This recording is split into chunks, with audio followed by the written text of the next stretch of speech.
Maravilha! Estamos aqui hoje no nosso canal Bíblia, Teologia e Filosofia com o autor, com o terapeuta e ex-professor universitário Darrell Stephen Champlin. Darrell, bom dia, tudo bem? Muito obrigado pela tua presença aqui. Bom dia, sempre um prazer falar contigo. E longas conversas, né, com alguma frequência. É verdade, Muito bom. verdade. O Darrell você escreveu 3 livros, né, Darrell? Você 3 escreveu O livros. Portal dos Sonhos, Uhum, você escreveu um livro chamado Antropologia, né? uhum. Antropomais-logia, Isso, e o livro E Eu, Como Desacelerar uma Mente Turbinada na Era da Ansiedade. E eu exatamente. gostaria de conversar com você um pouco sobre os temas que você tem estudado na tua vida e que você tem dedicado o teu trabalho, dividindo basicamente aqui em sonhos e na área de terapia, saúde, um tema muito atual e importante nos nossos dias, que são bastante difíceis nesse sentido. Daryl, eu sei que você já contou essa história muitas vezes, você deve estar cansado de falar disso, mas tem muita gente que ainda não sabe. Você tem estudado sobre os sonhos e você também escreveu o livro chamado Portal dos Sonhos. Conta para nós rapidamente como que surgiu esse teu interesse, aquele sonho recorrente que marcou você e que te levou a se tornar um pesquisador dessa área que é tão rica, que é o sonho? A partir dos 12 anos e meio, mais ou menos, tinha mais de 12 anos, menos de 13, eu comecei a ter um sonho recorrente onde eu me encontrava na frente de uma casa e estava tendo uma festa dentro dessa casa. E eu, por que motivo não sei, eu entrei nessa casa e fui até a cozinha.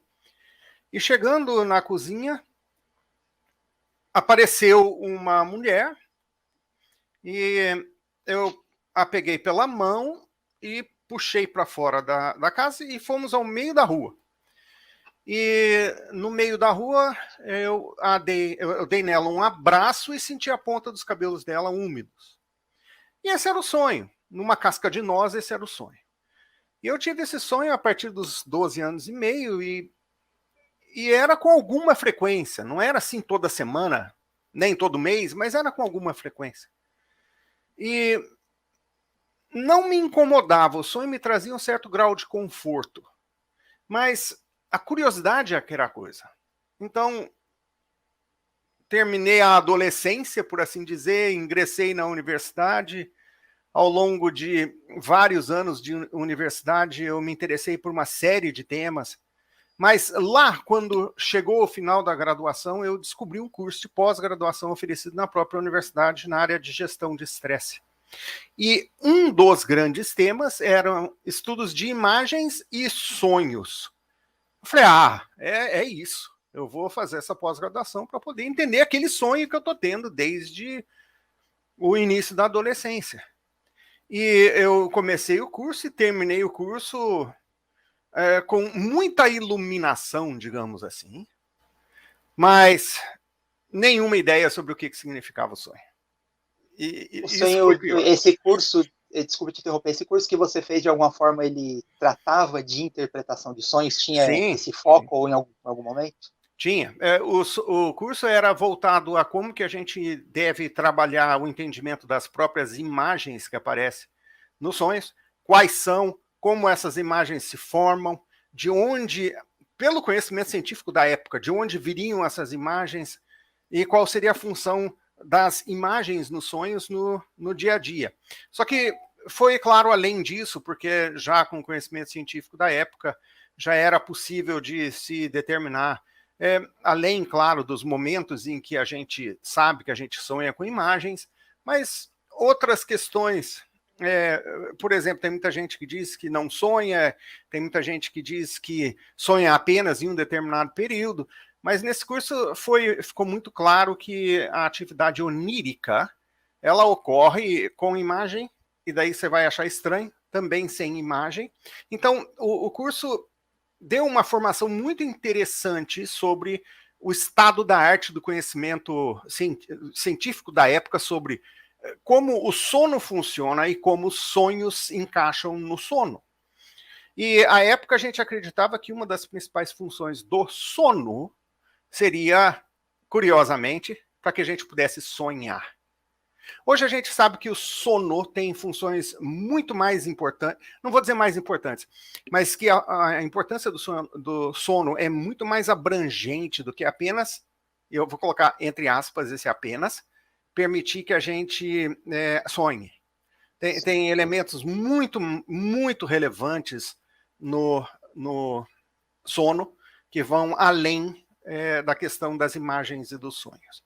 Então, esse curso deu uma formação bastante interessante, mas não me trouxe a resposta para o porquê que eu tinha esse sonho recorrente. Todos nós temos sonhos recorrentes. Às vezes eles são pesadelos. Esse, em particular, não era um pesadelo. E eu terminei o curso sem saber. E sem ter noção, na verdade, do porquê que aquele sonho acontecia. Por mais que a gente tivesse dado técnicas diferentes para fazer a interpretação de sonhos, esse continuou um mistério. Aí eu voltei para o Brasil, meu pai, à época, estava no Brasil, e me empreguei primeiro me empreguei na Folha de São Paulo, né? E à época eu comecei a namorar com uma moça no Brasil, à época da Folha de São Paulo. Desculpa interromper, na Folha de São Paulo você colaborava escrevendo? Qual que era eu era repórter na editoria, na época chamava Internacional, hoje chama Mundo, né? E daí na época eu comecei a namorar com essa moça, o relacionamento não deu certo e o sonho voltou, com alguma força. E continuava eu tentando entender, e para tornar a história, que é muito longa, mais curta, abreviando um pouco a história, eu conheci uma moça por correspondência. Isso a gente fazia naquela época, hoje a gente faz por aplicativos, né? Naquela época Sim. Era por anúncios. Temos que explicar isso para os mais jovens que estão vendo. O mundo um dia não teve internet. Aliás, e nem faz tanto tempo assim, né? Nem verdade. Faz tanto tempo assim. É verdade. E aí, deixa eu só tirar aqui o meu sistema que está fazendo barulho. Aí eu terminei um relacionamento e conheci essa outra moça por correspondência. E nós marcamos um encontro. E, curiosamente, foi na Estação Paraíso do metrô, em São Paulo. Todo casamento diz que começa no Paraíso e termina na Consolação, igual a Avenida Paulista, né? E aí... É muito. Aí a gente marcou horário, tal, num certo dia. Foi 12 de janeiro de 1990. Então, hoje faz aniversário. Hoje é dia 13, né? Ontem fez aniversário, ontem fez 32 anos. Que absurdo, realmente, faz tempo. E ela atrasou muitíssimo. E eu tinha praticamente desistido já, fiquei esperando por mais de 2 horas. Eu fiquei esperando, idiotice. Eu fiquei esperando na estação do metrô, e eu falei, não, eu vou esperar só mais esse trem aqui, o próximo, e vou embora. E esperei, dei um tempinho para que as pessoas pudessem desembarcar, e ouvi um som estranhíssimo, que meio que encheu a minha mente, um toque, toque, toque. Aquele barulho me era familiar. E, na verdade, eram os passos de alguém usando salto alto. E quando a pessoa virou no fundo do corredor, porque eu estou do lado de cada catraca, perto da Avenida Bernardino de Campos, estou do lado de cada catraca, e vejo uma silhueta de alguém que tinha acabado de virar no fundo do corredor. E aquela silhueta era a silhueta do meu sonho. Em sonhos a gente não vê rosto, geralmente. A gente vê silhuetas, geralmente. E aquilo me foi tão marcante que à medida que a pessoa se aproximava, eu senti moleza nos joelhos. Porque alguma coisa batia. Ela chegou até a catraca, daí no jeito brasileiro de se cumprimentar, beijinho no rosto, né? Meu pai jamais teria feito isso, mas eu fiz. E foi como se fosse cair dentro de um abismo de percepção. E quando eu falo isso, é quando você cai no poço bem fundo da percepção, que você fala, isto respondeu. E à medida que você vai caindo naquele poço, você vai vendo as diferentes imagens que vão se formando. Eu não estou dramatizando, foi assim que aconteceu. E só que eu não falei para ela, né? Porque você não vai falar para alguém no seu primeiro encontro que você sonhou com ela por 12 anos, né? Ela não vai acreditar, né? Vai achar que é uma cantada que você uma está cantada dando. barata, uma cantada barata. Muito elaborada para ser verdade. Muito demais. E aí a gente se aproximou da escadaria e estava garoando, e como no meu sonho, os cabelos dela ficaram úmidos. E foi avassalador conhecer a pessoa. A experiência toda foi avassaladora. Porque me mostrou que nós temos, de alguma maneira, uma capacidade de penetrar um futuro que às vezes é distante. O que talvez nos dá, e aí você pode chamar do que quiser, mas talvez nos dê algum nível de capacidade profética através de sonhos. Ou então a gente está lidando com uma outra coisa completamente diferente. Era esse, eu ia trazer essa questão para você, mas pode continuar na história tua, como que se desenrolou. Eu quero puxar essa questão aí para você explicar um pouco melhor para a gente do sonho que antecipa a realidade futura. Isso. Tá? Nós passamos um fim de semana juntos, né? E no dia que ela foi embora, agora na segunda-feira de manhã, eu ligo para minha mãe e digo para ela: mãe, toda essa história de vida de solteiro e tudo mais, que eu vinha pregando que eu nunca ia casar, que eu não sei o quê, falei, toda essa história acabou. Dentro de 2 meses, nós já morávamos juntos, e dentro de 2 meses e um quebradinho, a gente já estava casado. Então, e o sonho nunca mais se repetiu. Então, era um sonho de fato, sobre um evento de um encontro de fato. Agora, tem uma pegadinha nessa história. A casa onde eu entrava para pegar essa pessoa no meu sonho, eu vim a descobrir depois que era a casa onde morava minha avó paterna, lá em Salt Lake City. E eu fui até a frente da casa um dia e falei, este é o lugar. Mas quando você tinha o sonho, você ainda não conhecia esse lugar. Não tinha noção que era... É claro que quando eu era um infante, quando eu era um bebê, eu tinha passado por aquela casa. Certo? Porque minha avó morava lá quando eu nasci. Sim. Mas nós, rapidamente, pouco tempo depois disso, nós viemos para o Brasil, nós como família, né? Meu pai tinha a missão dele para cumprir aqui. E nós viemos para o Brasil, então a casa, é evidente que pode ter ficado uma imagem formada na minha memória, é evidente. Mas com o desenrolar desse sonho, e por tanto tempo, é estranho até hoje para mim é estranho de fazer qualquer correspondência real entre como que aquela casa entrou, do ponto de vista interpretativo, no meu sonho, né? Não sei qual é a conexão, mas de toda forma é uma questão, no mínimo, curiosa, né? Darryl, esse sonho ele é muito significativo porque, ele veio se repetindo durante muitos anos na tua vida, até que ele se cumpriu, e ele é um sonho muito específico, né? Não é aquela coisa que as pessoas às vezes leem no horóscopo, olha, você é do signo tal, o teu dia hoje vai ser difícil. É óbvio Sim. que dias difíceis acontecem com muitas pessoas. É uma coisa muito, muito, muito específica.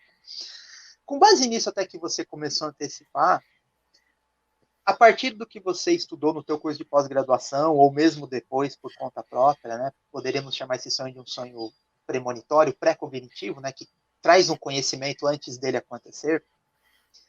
Eu li algumas coisas... Pode falar, perdão. Não, pode continuar. Eu tenho visto algumas coisas, até tem uma obra aqui do Stephen Hawking, né, aquele físico britânico que morreu 3 anos atrás, 3 anos e pouco. Ele diz no livro chamado Uma Breve História do Tempo, ele diz que não é impossível acontecer a viagem no tempo. E esses dias eu também vi um documentário sobre astronomia e tem um cientista, né, um documentário recente, trabalhando numa máquina do tempo. Quer dizer, o assunto deixou de ser uma coisa de ficção e passou a ser uma coisa mais séria. Você acredita que, de alguma forma, baseado na física quântica ou no que quer que seja, que a gente pode realmente trazer o futuro para o presente, viajar, né, de alguma forma, o nosso ser ali, o nosso eu, quando a gente está dormindo, está num outro estado de consciência? Como que você acredita que isso acontece, ou quais são as hipóteses para explicar esses sonhos que trazem um conhecimento real para o teu presente? Eu estudei bastante física quântica, mas eu não professo ser um especialista nisso. A parte da quântica que eu estudei está mais relacionada à terapia, certo? Mas ao longo desse percurso, eu li muitos trabalhos que incitam a gente a pensar que o tempo como unidade é uma criação humana que existe para servir propósitos, principalmente de forçar você a achar que você precisa realizar certas tarefas dentro de um determinado período, dentro de um dia. Hoje regido pela forma como a gente gira em torno do Sol. Então, a unidade de tempo serve para delimitar nossas atividades enquanto a gente está por aqui. Mas a questão está muito mais que isso. Você me pergunta se nós podemos, de alguma forma, dar um tropeço e um salto e ir para o futuro. Eu te digo mais, aparentemente é possível de a gente dar um salto e ir para o passado. Então eu vou relatar, com base na minha memória de como me foi relatado, porque eu não tenho esse estudo aqui, um caso interessantíssimo de cientistas que imprimiram um relatório de números gerados por um gerador numérico randômico, e quando o computador gera uma lista randômica, a lista é randômica, ela é ao acaso, ponto final. Aleatório. É aleatório. Os números que saem impressos, quando você faz um gerador aleatório ou randômico de números, os números são randômicos, ponto. Colocaram este relatório num envelope, deixaram lá por um período de tempo, e antes de abrir este envelope, agora é a parte assustadora, antes de abrir esse envelope, fizeram um processo de concentração para que os números deixassem de ser randômicos. Quando analisaram o relatório, os números não eram randômicos. Então, a pergunta que não quer calar. O poder de observação, que daí a gente entra na questão do colapso quântico, o poder de observação alterou fisicamente a impressão do relatório, portanto, deixou de ser randômico depois de impresso,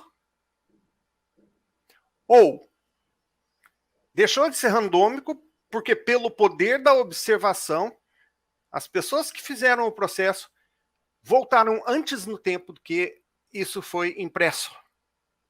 E quando o computador gerou a lista, ele gerou uma lista já não randômica.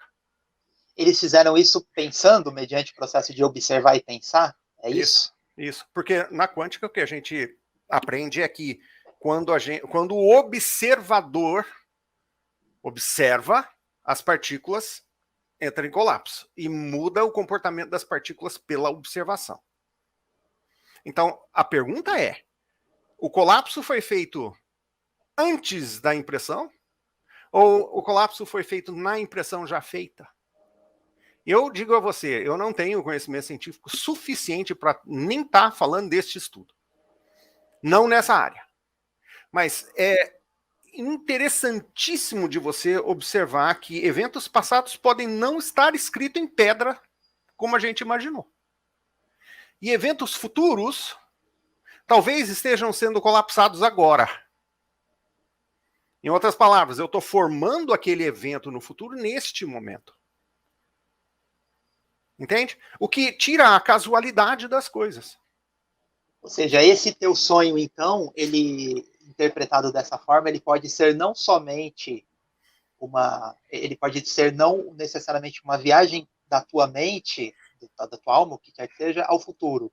Mas pode ser o teu presente criando aquele futuro. Exatamente. Impressionante. Isso está além da esfera do raciocínio comum da maioria dos seres humanos hoje. Não está fora da esfera do conhecimento, por exemplo, de um Amit Goswami, de um Stephen Hawking, esse tipo de gente que está alguns degraus acima em conhecimento dessa natureza, acima de mim, pelo menos. Mas é instigante a gente imaginar a responsabilidade que a gente tem ao, hoje, criar um evento do amanhã. Isso nos dá um poder e uma responsabilidade muito grandes.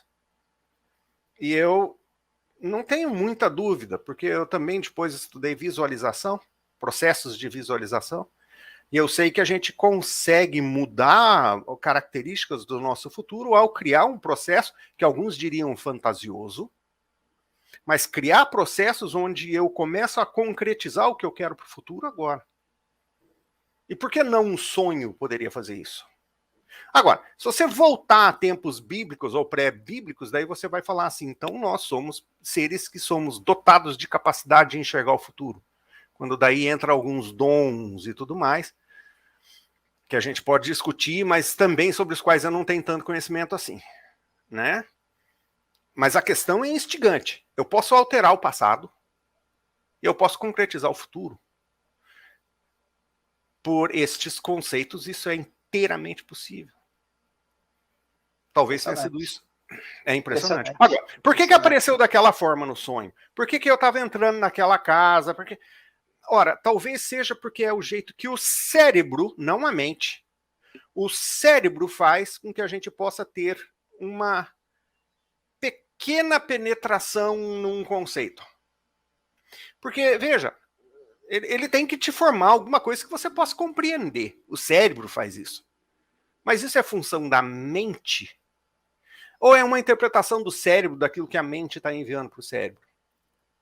Porque daí a gente tem que separar corpo e mente. Sim. Eu te deixo a provocação.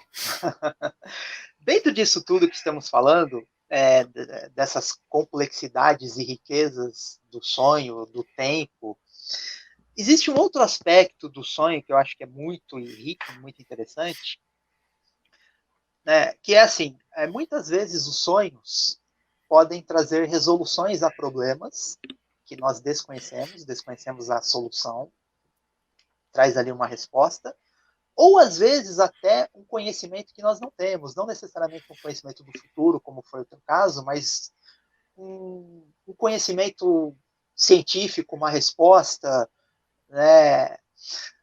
Como que você vê isso? Você mencionou aí a questão da separação da mente e cérebro. Como que, dormindo, eu posso saber de uma coisa que não sei quando estou acordado? Isso talvez seria explicado pela mente, está mais livre do cérebro, eu acesso outras coisas, ou eu já tenho essas coisas, e o cérebro seria um limitador, né? Aí a gente cai em Platão, que diz que o corpo é uma prisão para a alma. Como que você entende, Darryl, essa questão, essa riqueza dessa parte dos sonhos? Eu tenho a impressão que o estado do sono, e portanto você não está prestando atenção na televisão, que está ligada praticamente o tempo todo, você não está prestando atenção no trânsito, você não está prestando atenção naquelas coisas que as pessoas que estão sentadas ao seu redor estão falando, você não está preocupado se você está cozinhando, seu arroz vai queimar. Eu acho que a gente, quando a gente está dormindo, e inclusive o corpo tem mecanismos para garantir que a gente fique deitado e não saia andando a maior parte do tempo, o sonambulismo é uma exceção a isso, eu acho que isso dá a paralisação das atividades corporais, dá ao cérebro e também daí à mente, que na verdade a mente usa o cérebro como um veículo, né? Como um radioreceptor, digamos. Isso dá ao nosso cérebro a possibilidade de ouvir a nossa mente melhor. Então, a resolução de problemas é uma das mais importantes funções que nós temos e está associada a fases de sono com imagens, frequentemente, o sono REM.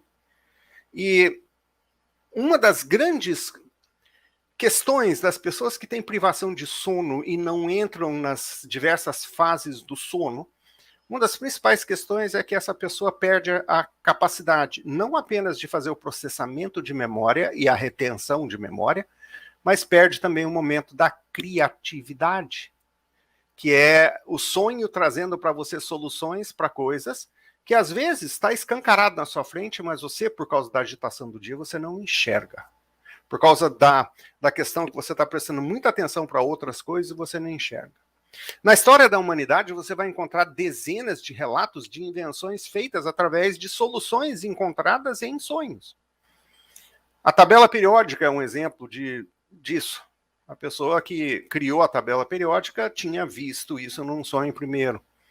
A agulha de costura das máquinas de costura, ela é um resultado de um sonho muito curioso, muitíssimo curioso, e isso trouxe para nós a possibilidade de termos a revolução industrial, a grande revolução industrial, né, que trouxe a indústria têxtil. Então, e todos nós temos sonhos que resolvem problemas. Todos nós temos. Quantas vezes a gente ouve a pessoa falar assim, eu vi isso num sonho. Putz, no sonho eu vi. O sonho me mostrou o caminho. Entende? Então, é porque neste período do nosso sono, o cérebro está trabalhando na criatividade e na resolução de questões que, enquanto a gente está... Eu não gosto de usar a palavra consciente, né? Porque quando eu estou dormindo, eu não estou consciente. Mas quando a gente está acordado, vamos colocar desse jeito, a gente não consegue enxergar. Esse assunto que você está explanando, ele traz um aspecto muito importante da filosofia, que é a epistemologia, quer dizer, como nós conhecemos as coisas. Isso. No século XVII, XVII, alguns filósofos, como John Locke, talvez principalmente David Hume, o bispo George Berkeley, eles afirmavam que nada existe no nosso conhecimento que não tenha passado antes pela impressão, quer dizer, pelos nossos 5 sentidos. Então, para eles, tudo que nós conhecemos, exatamente tudo, passou antes por um sentido. Eu ouvi, né, eu toquei. Com base nisso, você diria que essa ideia está obsoleta?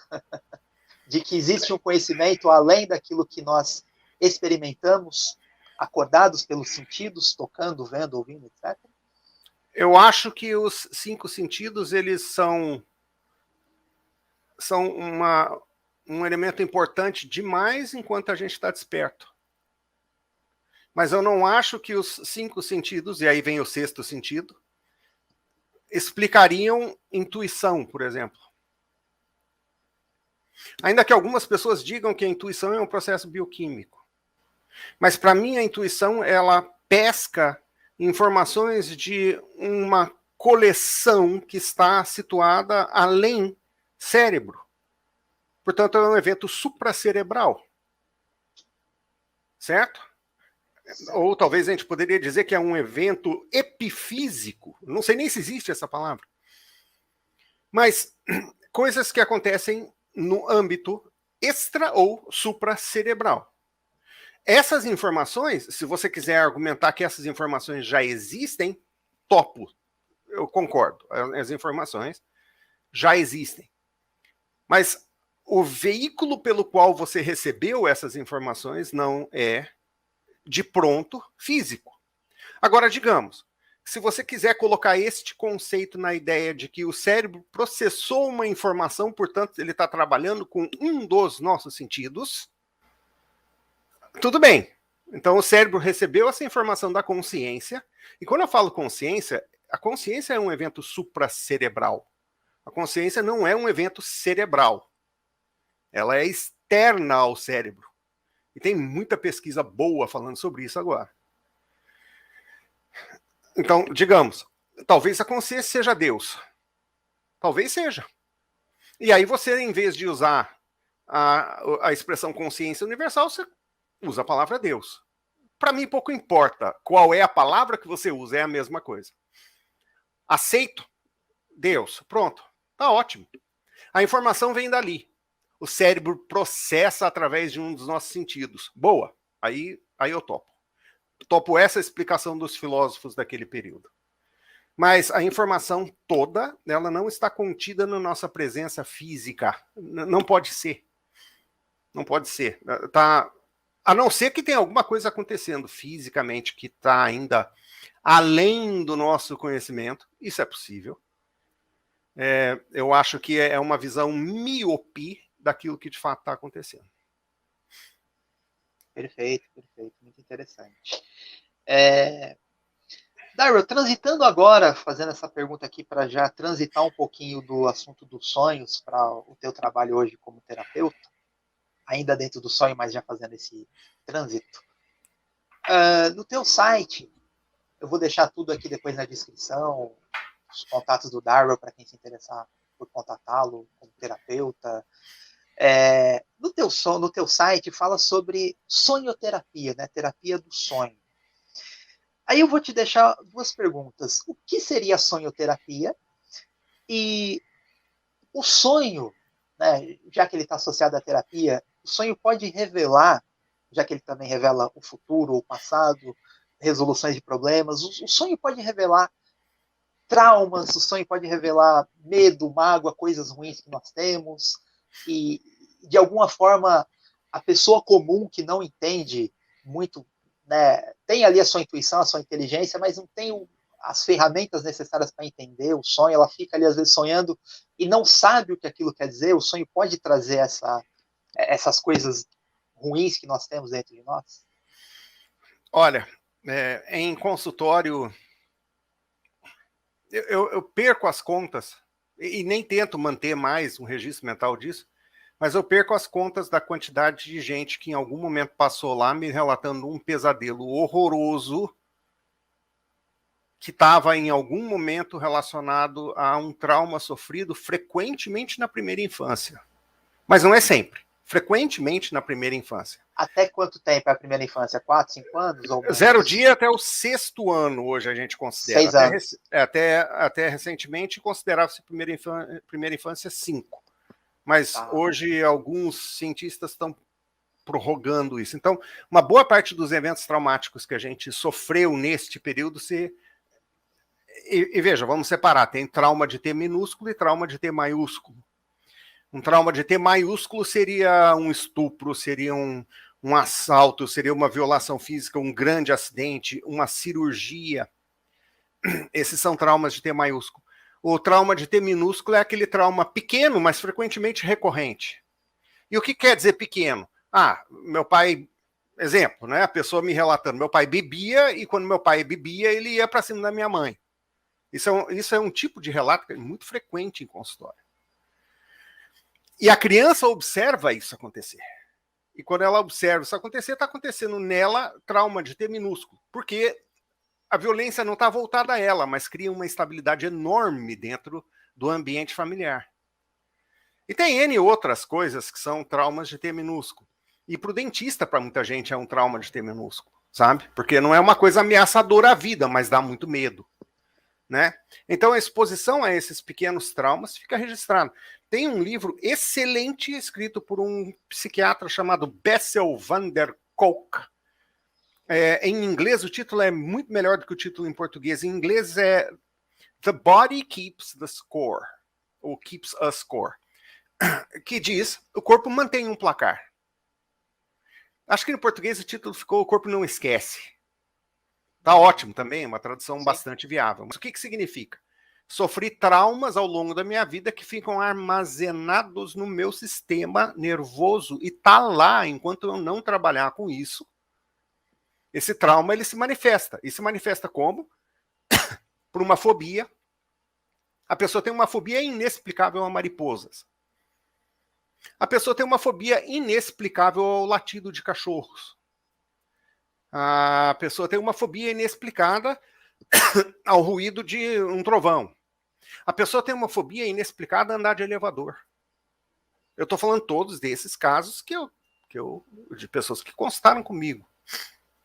Esses traumas ficam instalados no corpo. E qual é um dos principais veículos pelos quais os traumas se manifestam para nós? Pesadelos. Então, o sonho, ele se encarrega de falar para o corpo e para nós depois. Escuta, aqui tem uma questão que você ainda não resolveu. Está na hora de você resolver isso. Eu vou te dar um exemplo. Esse é um exemplo talvez um pouco dramático, mas vale menção. A moça vai lá para o meu consultório e ela narra um sonho em que ela estava à beira de uma calçada segurando a mão de uma criança. Essa criança se solta da mão dela e corre para o meio da rua. E ao correr, ela é atropelada por um caminhão e morre. E ela tinha esse sonho recorrente desde tantos anos antes, 9 ou 10 anos antes. E a minha intuição disse para mim, questione se a criança envelheceu à medida que o tempo passou. Se era apenas uma criancinha no começo e depois era um adolescente, coisa e tal. E ela falou, como é que você sabe disso? A criança ia envelhecendo à medida que o tempo ia passando no sonho, né? E a minha intuição disse, veja, eu estou falando aqui de intuição, porque a intuição a gente precisa ouvir. E de onde ela vem é uma questão ainda a ser resolvida. Provavelmente das vísceras. Desculpa. Eu perguntei a ela, por um acaso, 9, 10 anos atrás, você fez um aborto? E ela mudou de fisionomia instantaneamente e perguntou, mas como é que você sabia disso? Porque a pessoa é livre para escolher, eu acho. Mas ela vai sofrer depois das consequências dessas escolhas. E o que seria mais simbólico do que um atropelamento quando você pensa num aborto? O sonho se resolveu instantaneamente, quando ela percebeu que o que ela estava carregando era culpa por conta do aborto. Trauma? O sonho resolveu isso. A sonioterapia utiliza o entendimento dos símbolos que aparecem nos sonhos para a resolução de traumas. Mas não é tão simples. Vamos supor que você tem um sonho onde você está constantemente sendo perseguido, e esse é um sonho clássico. Ainda na semana passada eu trabalhei com um rapaz que tinha um sonho dessa natureza. A ideia é que quando você for dormir, você sugestione a sua mente que quando aquele pesadelo aparecer, você entre na fase do sonho lúcido.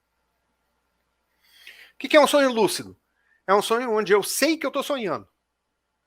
Em algum momento todos nós tivemos um desse. Eu sei que eu estou sonhando. E você conduz o sonho daí por diante. Então vamos supor que eu sugeri para você que você sugerisse para os seus sonhos que quando este monstro que está te perseguindo aparecer, você vire para ele em frente.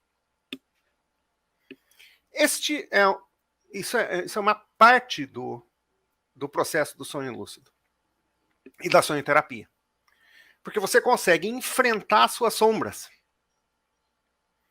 É um trabalho que leva algumas semanas, porque até você fazer um entendimento do que você está sonhando e como isso funciona e como que você pode fazer sonhos lúcidos acontecerem, demora um pouquinho.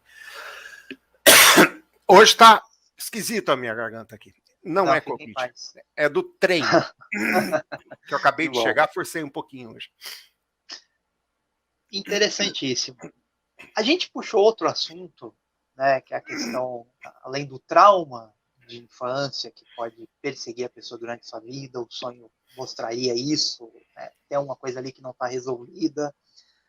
E aí você falou dessa coisa dos medos que a gente pode ter, medo de elevador, medo de qualquer coisa, e você não sabe a razão, mas tem uma causa lá no passado, etc. O sonho seria uma maneira de revelar isso, de mostrar isso, de trazer esse incômodo à tona. Fora disso, você trabalha ou você entende que é válido, né? Porque eu acredito, né, que digamos assim, a psicologia, a psicanálise de uma maneira geral, creia que isso estaria no nosso inconsciente. existe maneira com hipnose ou de outras formas de ir lá nesse, né, direto nessa fonte e falar, você está aqui, eu vou trabalhar com você, te achei, te encontrei, é isso. Tem partes de nós que resistem a isso, tipo, como se fosse uma luta de nós contra nós mesmos, alguma parte que não quer acessar porque é muito dolorido. Como que você vê isso? A hipnose é uma ferramenta interessante. Eu tenho algumas ressalvas na forma como a hipnose é utilizada, né? Às vezes eu tenho receio das intenções, inclusive. Mas veja, é uma técnica bastante razoável para fazer revelar coisas do passado. A minha ressalva com a hipnose é que existe um mundo de fantasia envolvido.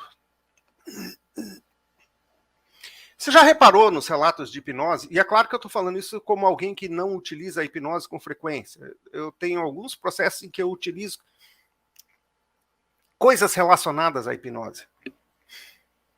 Mas você já reparou quantos relatos de pessoas que numa outra vida foi uma princesa,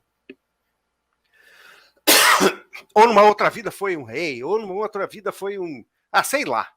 Estatisticamente é muito maior do que o número de reis e é... Certo. Agora, dito isso, existe uma maneira de você fazer a pessoa regredir até certo ponto da vida, e isso é muito valioso.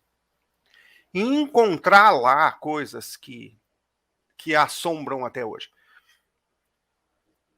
Por exemplo, eu conduzi um senhor que tinha algumas questões, alguns anos atrás na vida dele, por meio de um corredor, e ele entrou num quarto onde ele...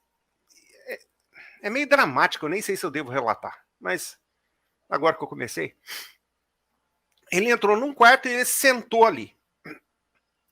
Olhando para a porta, ele viu um monstro entrar. E esse monstro foi até ele e pegou no colo. E ele não tinha uma descrição de o que o monstro estava fazendo com ele. Mas, depois que o monstro foi embora, ele reparou que o chão estava coberto com uma gosma branca. Essa era a visão dele. É isso que ele relatava.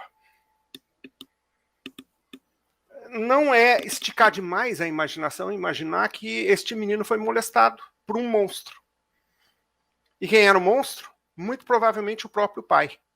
Porque o pai dele tinha um histórico disso. E não é de se esticar demais a imaginação que a gosma branca poderia ser alguma ejaculação. Então, uma vez com essa informação à mão, como conduzir o processo terapêutico, né?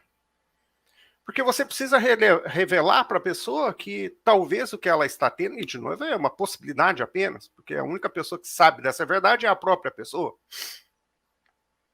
E quem tiver feito o ato, é evidente. Mas você precisa conduzir a pessoa com algum nível de segurança a cutucar essa ferida. Mas é possível? Ah, totalmente. Totalmente possível de você retornar em pontos passados. Mas ainda vou te provocar com uma coisa um pouco pior. Existe um negócio que a gente chama de trauma transgeracional. Isso aqui é quase assustador. Passa de geração a geração, você não teria vivido Passa aquilo. De geração em geração, mas não é no genoma, é no epigenoma. O epigenoma é um campo de pesquisa farto, que agora está chegando aos laboratórios. A partir de 2010, mais ou menos, começou a ter um foco maior nessa questão. Alguns excelentes livros já foram publicados a respeito, algumas excelentes pesquisas já foram feitas a respeito. Mas o trauma transgeracional, para a nova leva de terapeutas e psiquiatras, é uma questão importante. E o que significa? A violência que a nossa avó sofreu na mão do nosso avô, ou de uma outra pessoa, é transportada pelos óvulos dela para a filha ou para o filho. Se é uma filha, essa agressão é transportada pelos óvulos para a filha da filha. E sob as condições corretas de estímulo de memória, pode existir um gatilho que é acionado e você tem um trauma com o qual você está lidando que não é nem seu e nem da sua mãe, mas da sua avó. Quer dizer, isso torna a coisa muito mais complexa e, em alguns casos, difícil de resolver porque você vai falar com a pessoa e não tem nada na vida dela que indique aquilo. Você desconhece por completo a história da sua família normalmente. Sim. Então, o que você tem que fazer é trabalhar com questões um pouco mais sutis em terapia para fazer com que a pessoa tenha uma resolução, mesmo sem ter conhecido a origem disso. Agora, eu te dou um exemplo clássico. A mulher tinha uma lembrança importante de algo que o avô dela fez com ela. A mãe dela odiava o pai. Olha o quão complexo é esse sistema. A mãe da minha cliente odiava o próprio pai, que seria então o avô da minha cliente. O avô dela. O avô da minha cliente era um pedófilo, que molestou também a mãe dela. Então você tem uma coisa já de 2 gerações acontecendo. E que molestou a própria filha, a mãe seria a mãe dela, da tua paciente. Isso. Então, o avô molestou a mãe da minha cliente. Própria filha. A própria filha. E aí, o que você tem como resultado nessa menina, que também foi molestada por essa pessoa? Um conjunto, quase que um abismo de questões traumáticas, e na vida dessa pessoa era manifestada, esse trauma todo era manifestado por profunda raiva. Então, quando você começa a lidar com a raiva da pessoa hoje, o problema é que você não entende que essa raiva, o que você está lidando, é um hábito que foi gerado na outra geração da família. É extremamente complexo. Agora, daí você fala assim, e reencarnação? É uma coisa com a qual eu tenho batalhado ao longo dos anos. A reencarnação existe? Tem boas pesquisas que mostram que sim. Mas depois de conhecer... Você conhece os trabalhos dos psiquiatras, Stevenson, depois o Jim Tucker. O Tucker e N outros. Tem um suíço também importante que agora... Peterson, eu acho. Mas essa não é a questão. A questão é que eu acho que uma boa parte dessas questões que seriam atribuíveis à reencarnação, na verdade, não são. São fragmentos herdados pelo epigenoma. Me parece um mecanismo muito mais plausível para explicar a maioria, não todos, mas a maioria dos casos. É trauma transgeracional que veio filtrando através das diferentes gerações. Alguns dizem que a gente recebe essas informações até a 4ª geração para trás. Quer colocar... eu posso fazer uma coisa, ter um hábito que vai influenciar pessoas da minha geração daqui a 100 anos, 120, 150. Exatamente. Pensou a complexidade e a responsabilidade de novo? O meu hábito pode afetar a 4ª geração dos meus descendentes. Isso é impressionante. Assustador. Bom, uma coisa a gente sabe. Filhos de alcoólatras têm bem maior probabilidade de ser alcoólatra. É genético? Não. Mas é epigenético. Eu me lembrei, não tem exatamente diretamente a ver, mas eu me lembrei de uma passagem bíblica em que lá Deus diz para Israel: eu visito a maldade dos pais nos filhos até a 3ª, 4ª geração. Vai saber se não é isso. Exatamente. Eu não tenho esse trecho em mente, assim, como você tem, assim, para poder falar, mas anos e anos atrás meu pai falava disso. E quando eu passei a estudar a epigenética, essa fala me veio frequentemente à mente, porque explicaria um caminhão de coisas que a gente tem usado o misticismo para explicar. E, na verdade, não é nada místico, coisíssima nenhuma, é biológico. Impressionante, impressionante. Muitas coisas ricas aqui, viu, Darwin? Pena que a gente pode ficar umas 3 horas conversando, porque é assunto de uma riqueza imensa aqui que a maioria das pessoas desconhece e traria uma abertura de mente impressionante. E a primeira reação da pessoa que desconhece é satirizar. Diz, que, aliás, é o que acontece com o conhecimento científico sempre, né? Sim. Sempre. Uma nova descoberta é ridicularizada até que ela vai sendo evidenciada e eventualmente até que se torna conhecimento comum e o mainstream, né, por assim dizer. Sim. Ô, Darrell, você falou bastante aqui, trouxe muita coisa rica para a gente sobre sonhos, sobre terapias, né, saúde, problemas da mente.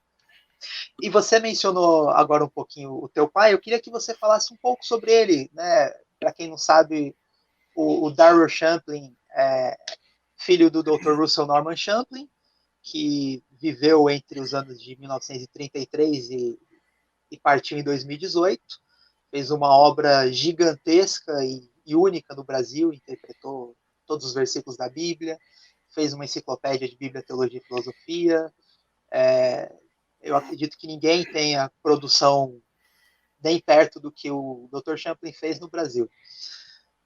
Como que foi, Darrell, a influência do teu pai sobre você? Como que você o vê como intelectual? O que você poderia dizer para ele, já que ele é um autor bastante conhecido no nosso meio, especialmente no segmento evangélico, por ter produzido uma obra impressionante? Foi único, né? Foi alguém de uma capacidade única. Eu acho que meu pai poderia ter feito qualquer coisa que ele quisesse ter feito, se ele tivesse se proposto a fazer. Eu acho que se ele tivesse vivo hoje, no contexto atual da explosão do conhecimento científico, ele teria nadado de braçadas nisso. Porque ele era inquieto, ele era alguém que não se satisfazia com a resposta padrão. E não tinha medo de dar a cara a tapa. Isso, se tem alguém que eu conheci que não tinha medo, esse era o meu pai. E ele deu a cara a tapa. Ele é amado e odiado nos recantos filosóficos religiosos. Ele é amado e odiado até hoje. Mas esse sonho que eu narrei para você lá dos 12 anos, isso era discutido abertamente na mesa do almoço. Você conheceu lá a casa dos meus pais e tal. Lá em Guaratinguetá. E aquela mesa que ficava na copa ali era o lugar das discussões da filosofia, né? Nas refeições. Então, você, o teu pai, os teus irmãos, tua mãe, todos debatiam essas questões ali à mesa? Como eu fui o último a sair de casa, e quando eu saí para ir para a faculdade, que foi 4 anos depois dos outros irmãos, 6 anos depois do irmão mais velho, ele já tinha se tornado mais maleável, né? Talvez pudesse dizer menos radical. E então eu acho que dos filhos, eu fui quem aproveitou mais a fase da propagação do conhecimento, da disseminação do conhecimento que ele tinha e da maior tolerância. Então eu acho que eu aproveitei mais. As discussões aconteceram desde sempre em torno da mesa. Isso aí, todos os filhos pegaram isso em algum grau. Mas eu tive, eu acho que o privilégio de passar uns 4 ou 5 anos a mais do que os outros, num momento em que meu pai também fez uma transição importante no conhecimento dele e na forma como ele abordava o conhecimento, que me deu a oportunidade, então, de ter, de poder absorver talvez mais. Mas teve uma coisa peculiar também, teve uma coisa bem peculiar também, porque quando eu voltei da universidade, ele sentava e me ouvia nos meus conceitos. Entende? Então, tinha um diálogo acontecendo que quando eu era adolescente não podia acontecer, porque eu não tinha conhecimento nenhum sobre nada. Então, esse foi um ambiente, eu acho, muita gente diria que é um ambiente invejável para poder se crescer quando você acaba tendo um destino de trabalhar com alguma coisa relacionada à intelectualidade, né? Foi... E o que você acha que trouxe essa mudança para ele e traz, acredito, para as pessoas, essa mudança de uma postura mais radical, né, talvez fundamentalista, para uma postura mais aberta para o conhecimento? É o estudo de algumas áreas específicas? Ou é a idade? A idade amolece a gente, isso é fato. Isso é fato. À medida que a gente vai envelhecendo, a gente vai ficando mais... Não é com todos, né? Mas eu diria que a maioria de nós vai ficando mais sensível. Mas se eu tivesse uma única palavra para responder a sua pergunta, eu diria conhecimento. Conhecimento. Porque quando você esparrama os seus tentáculos e você passa a abranger e invadir outras áreas, às vezes ali você acha uma resposta e uma solução para dúvidas que estão fervendo dentro de você, que não são possíveis de ser respondidas com base no conhecimento daquela área. Por exemplo, então volta-se a questão da reencarnação. O conceito é interessantíssimo. Há evidências interessantíssimas. Mas será que o Stevenson e os colegas não teriam tido grande proveito de conhecer a fenomenologia da epigenética? Entende? Então, é um conhecimento que não existia ainda à época que Stevenson era ativo. Faleceu recentemente, inclusive. Mas eu me arrisco a dizer que este tipo de conhecimento ser disponível para o Stevenson teria tido algum impacto no trabalho que ele fez neste campo. Então, eu não posso apelar ou fazer valer sempre conceitos místicos, religiosos, porque às vezes a ciência está certa. Às vezes ela está certa. E os novos conhecimentos gerados por estes pesquisadores também destemidos, porque esse pessoal também dá a cara a tapa.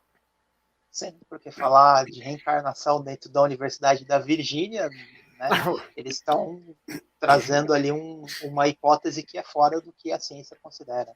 Você não precisa nem ir tão longe. Espontâneas. Isso, e você não precisa nem ir tão longe. Falar de meditação num ambiente acadêmico 10 anos atrás te traria muita cara feia. Falar de meditação, e meditação é uma coisa que você faz numa esteira na academia de ginástica, sabe? Sabe? Então, eu acho que essa mudança aconteceu no meu pai, nos derradeiros anos dele, por causa disso. Por ter espalhado tentáculos em diversas fontes diferentes, o que o tornou amado e odiado. Quer dizer, ele percebeu que uma área de conhecimento, no caso a principal dele, que foi a área teológica, a Bíblia, né? A filosofia também, mas principalmente a Bíblia, que foi a grande obra magna dele, não dava conta de tudo. Existem outras coisas que vão observar o mesmo objeto de conhecimento e vão te dar respostas melhores, que vão te tirar ali daquele sistema, vão te expandir, mas também quem está dentro daquele sistema e gosta de ficar só ali não vai aceitar muito bem. Não vai aceitar. Aí eu estava conversando com meu pai no leito de morte, né? Eu fui algumas vezes ao lado dele no processo degenerativo que finalmente o levou embora. E a gente estava conversando sobre filosofia. Meu pai na cama, sem levantar da cama há meses. E claro, eu sentado ao lado dele lá, comendo uma maçã, discutindo filosofia. Aí eu falei, não sei o que, de um conceito lá que me incomodava. Eu não lembro nem qual era o conceito. Meu pai olhou para mim e falou assim: eu deixei de pensar desse jeito há muitos anos. Entende? Então, até neste momento, ele era alguém que estava fazendo reflexões e tudo mais. Então, por que ele deixou de pensar assim? Porque outro conhecimento foi mais abrangente e talvez, digamos, mais aceitável para ele do que o primeiro, que era muito mais rígido, ortodoxo, eu sei lá. Mas é claro que daí eu estou colocando palavras na boca dele e ele não está mais por aqui para poder complementar ou desmentir o que eu estou dizendo, né? Então, mas foi fascinante de qualquer forma. Gente, excelente, muito bom aqui aprender com o Darrell, são assuntos maravilhosos que todos nós deveremos investir algum tempo em aprender, ler artigos, ouvir vídeos, ler livros, são coisas riquíssimas para a nossa vida, a gente gasta tanto tempo, às vezes, em rede social, em coisa que, na maioria das vezes, não acrescenta, e aqui a gente está tendo um conhecimento excelente e grandioso. Darrell, muito obrigado por disponibilizar esse tempo.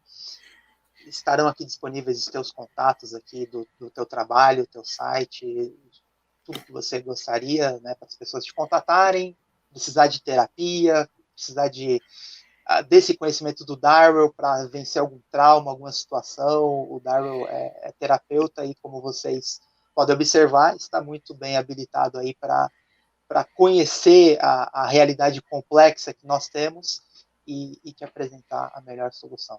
Darrell, você tem alguma consideração final, alguma coisa que você gostaria de falar?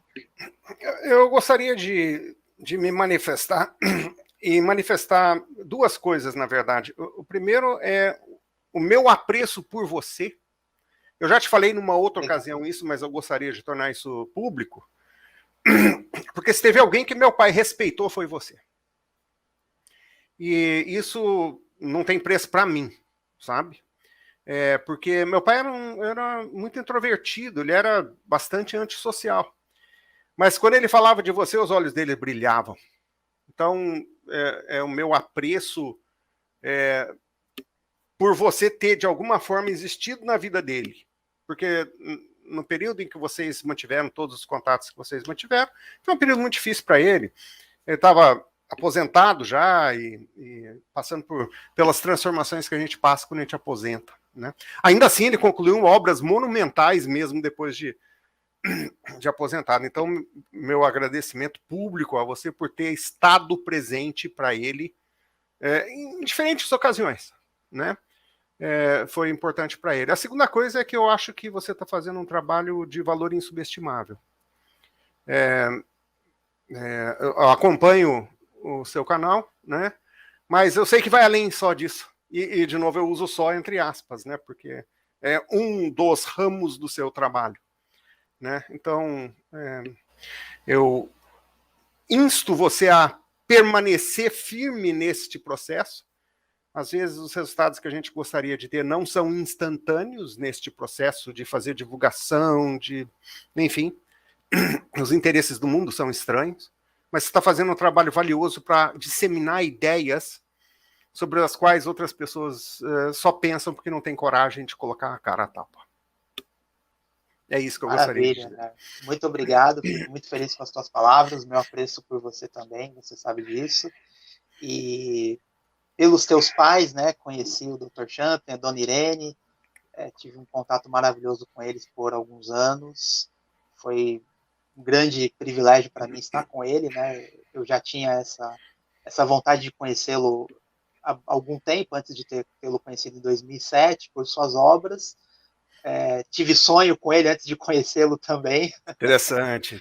E foi uma grande felicidade ter conhecido alguém de uma estatura intelectual e espiritual tão grande e rara, e uma pessoa, ao mesmo tempo, tão simples, que não se gabava disso, né, que não tinha essa vaidade e que me recebeu com carinho, com amor, e foi um grande privilégio ter estado com ele, ter estado com a tua mãe também, né, sempre uma pessoa muito gentil, né, e foi muito bom, e é bom estender esse contato com você.